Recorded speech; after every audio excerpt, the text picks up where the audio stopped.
Hero Naga Chaitanya, heroine Sobhita Dhulipalla వివాహం December 4న గ్రాండ్గా జరిగింది. కుటుంబ సభ్యులు, బంధుమిత్రుల మధ్యలో వీరిద్దరూ హిందూ సంప్రదాయం ప్రకారం 3 ముళ్ల బంధంతో ఒక్కటయ్యారు. ప్రేమతో పెద్దలను ఒప్పించి ప్రేమ బంధాన్ని పెళ్లితో మరో లెవెల్కు తీసుకుని వెళ్తున్నారు. వివాహం తర్వాత కూడా శోభిత యథావిధిగా మూవీస్ చేయనున్నట్లు తెలుస్తోంది. ఇక చైతన్య కూడా తండేల్ పనుల్లో బిజీ కానున్నాడు.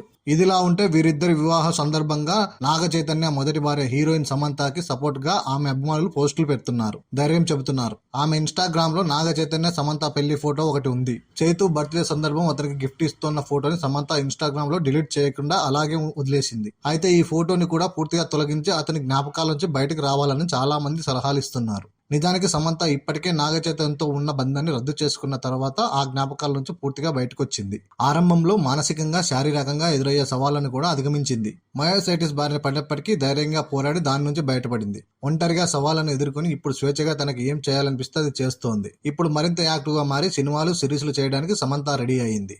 రీసెంట్ గా సీటాడేల్ వెబ్ సిరీస్ తో సమంత సక్సెస్ ని అందుకుంది. ఈ సిరీస్ తో ఆమె యాక్షన్ క్వీన్ గా ప్రూవ్ చేసుకుని ఫీమేల్ ఓరియంటెడ్ మూవీస్ కి ఛాయిస్ గా మారింది. హిందీ సినిమాలు, సిరీస్లపై ఆమె పూర్తిగా ఫోకస్ చేసింది. ఇప్పుడు ఏం చేయాలనేది నిర్ణయించుకునే స్వేచ్ఛ, ఆలోచనలు ఆమెకే ఉన్నాయని కొంతమంది ఫ్యాన్స్ కామెంట్ చేస్తున్నారు. సమంత చాలా మంది అమ్మాయిలకి ఆదర్శమని ప్రశంసలు కురిపిస్తున్నారు. సవాల్ ఎదురైనా వివాహ బంధం నుంచి బయటకు వచ్చే ధైర్యంగా నిలబడి బలంగా నిరూపించుకుంది. నాగ చైతన్యతో ఉన్న ఫోటోలను ఎప్పుడు డిలీట్ చేయాలనేది ఆమె ఇష్టం అని, దీంట్లో ఎవరి సలహాలు అవసరం లేదనే కామెంట్స్ వినిపిస్తున్నాయి. నాగ చైతన్య, శోభిత వివాహం తర్వాత మరోసారి సమంత ట్రెండింగ్ లోకి వచ్చింది.